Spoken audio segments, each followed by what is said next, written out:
afraid of the dark doesn't just happen to you.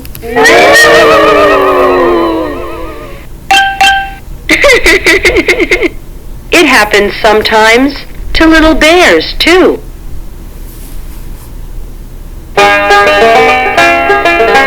Sister and Brother Bear were at the Bear Country Library. Sister had already chosen her books and was waiting at the checkout desk. Brother Bear, are you going to take all day to pick your books? Hold your horses. I'm looking for a good mystery.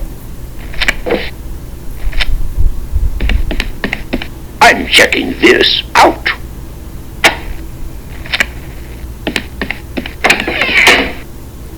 Brother, how hard can it be to pick a book? I'm going as fast as I can. Well, hurry up.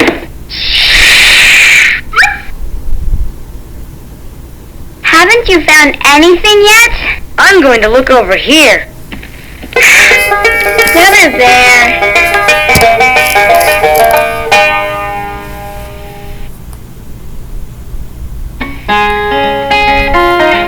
Sister Bear usually took out storybooks and books about nature, and sometimes books of poems. Brother liked those too, but lately he'd become interested in mysteries, especially spooky ones. Hey, this one looks good, he said finally. Said Sister. It was called The Case of the Crying Cave. It looks scary to me.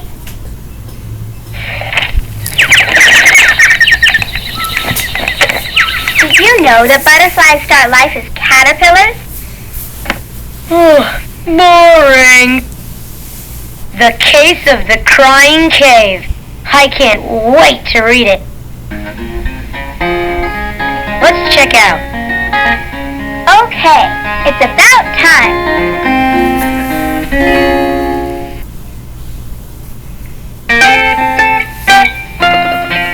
Say, this is really good, said Brother later that evening when the Bear family had settled down for some reading. Would you like me to read it to you? He asked Sister. Sister was looking at a storybook about 3 kittens who were arguing about which was the prettiest, and it was a little boring. Or are you scared? Of course not. Are you going to read it or not? It's pretty scary. I don't care. It's even scaring me. Just read it. Okay, here we go. The Case of the Crying Cave. The mystery began quietly. It told about some Bear Scouts who were on an overnight campout when the Scouts discovered a dark, secret cave. Brother's mystery began to get a little exciting. A mysterious cave, said the Bear Scouts. We should explore it. And when the cave began to cry and wail, it was anything but quiet. Woo! Cried the deep, dark, mysterious cave. Woo! Stop! That's enough!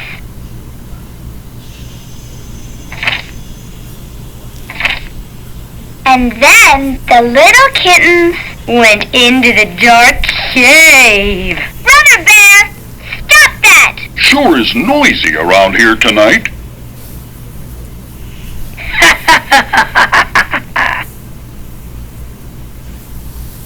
I don't think I like mysteries. Scaredy bear, scaredy bear.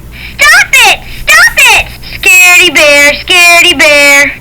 I'm leaving! And that's quite enough of that. At the Cubs' bedtime, Papa and Mama said good night. Good night. Good night, Cubs. Turned off the light and left the Cubs in the usual sleepy darkness. Good night, Mama and Papa. Good night.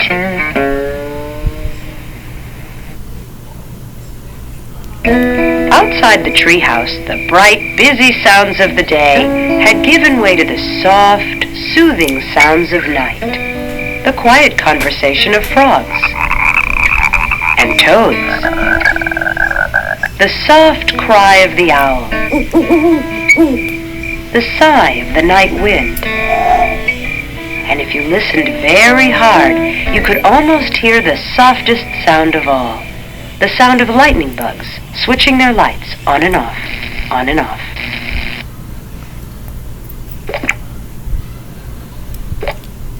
I'm taking the garbage out now.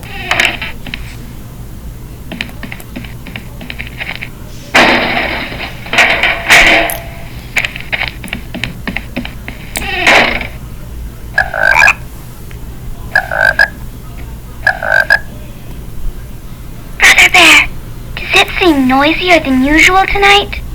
No.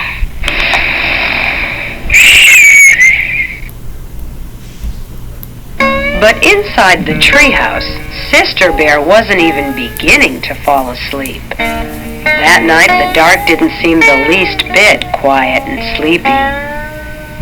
In fact, it seemed like the spooky darkness of a scary cave. And the friendly old chest of drawers and funny clothes tree that Papa had made didn't seem so friendly and funny.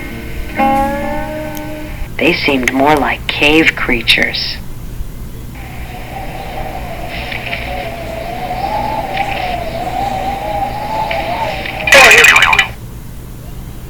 So when Brother decided to tease her a little more by making a wailing noise, a really spooky wailing noise, it gave her quite a scare.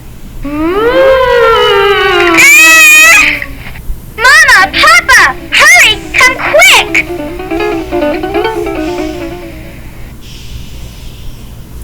And come quickly they did. Papa rushed into the room and tripped over the clothes tree. Mama rushed in after Papa and tripped over him. In the commotion, Sister fell out of bed and landed on both of them.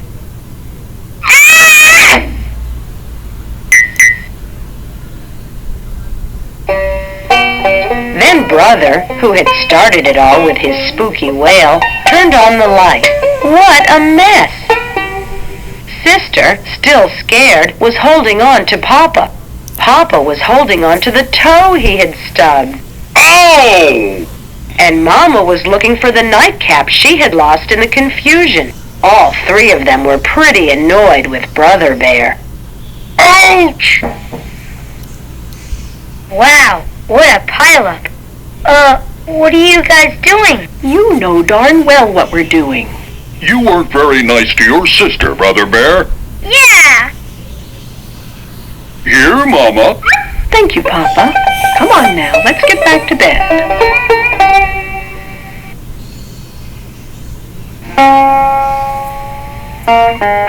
It turned out to be a very long night in the bear's treehouse. Papa and Mama tried to explain that there was nothing to be afraid of in the dark, except maybe running into a clothes tree and stubbing your toe. But it didn't do any good. Sister absolutely refused to go to sleep with the light off.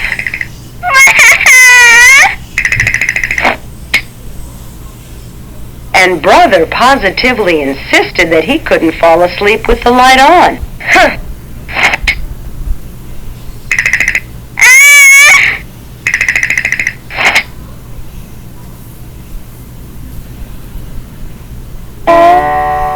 The next morning, the Bear family was very sleepy-eyed.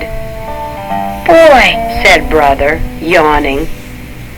I sure don't want to go through another night like that. Neither do I. Said Papa.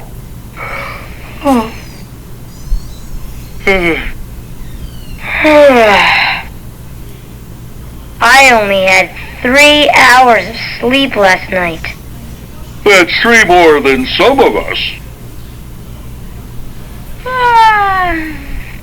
One night like that is about all we can stand.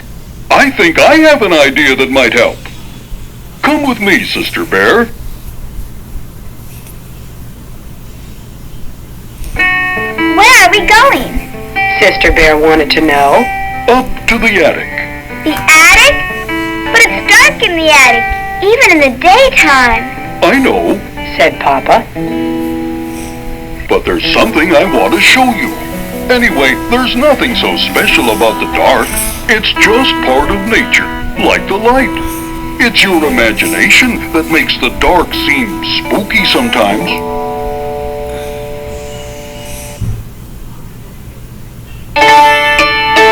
What's imagination? Asked Sister.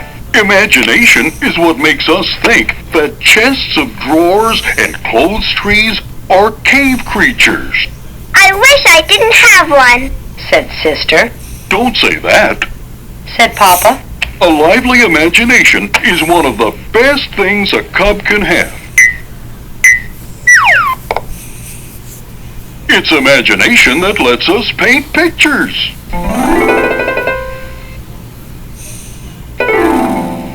Make up poems. Invent inventions.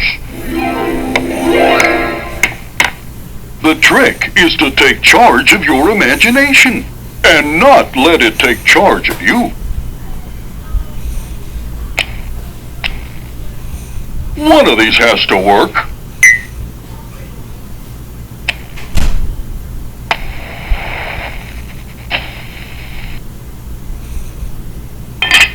Well, finally. No! You see, Sister, even grown-ups can make mistakes with fire. I know, Papa.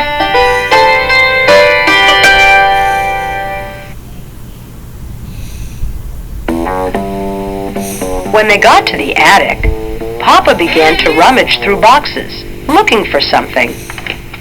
Sister tried to follow Papa's advice and not let her imagination take charge, and it worked.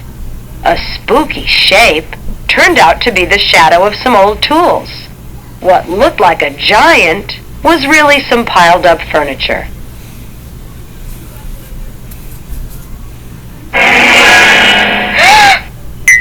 Oh, it's just me. Gee, Papa's right about imagination. Here it is, my old nightlight. The one I used when I was a cub and had a little trouble falling asleep in the dark. You had a nightlight? You were afraid too? Sister couldn't quite believe that her big, powerful Papa was ever afraid of the dark. Oh, sure. Most of us are at one time or another. How about reading the rest of The Case of the Crying Cave? Sister asked Brother later that day. Are you sure you want me to? Sure. I want to see how it turns out. She insisted. The mystery is solved, shouted Bear Scout Ted, looking down from the hole in the top of the crying cave. The sounds are made by the wind. I don't understand, said Bear Scout Fred. I'll show you, said Bear Scout Ted. It's like when you blow across the top of a bottle.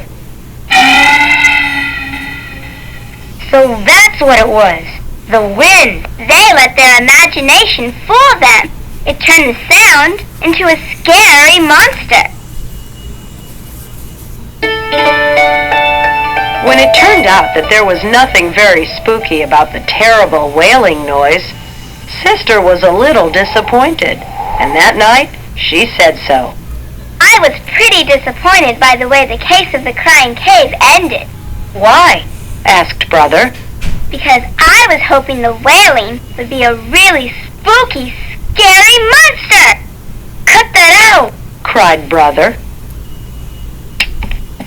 Is that you, Papa? Yes, it is. You kids go on to sleep now. Ooh! Are you scared? Ooh!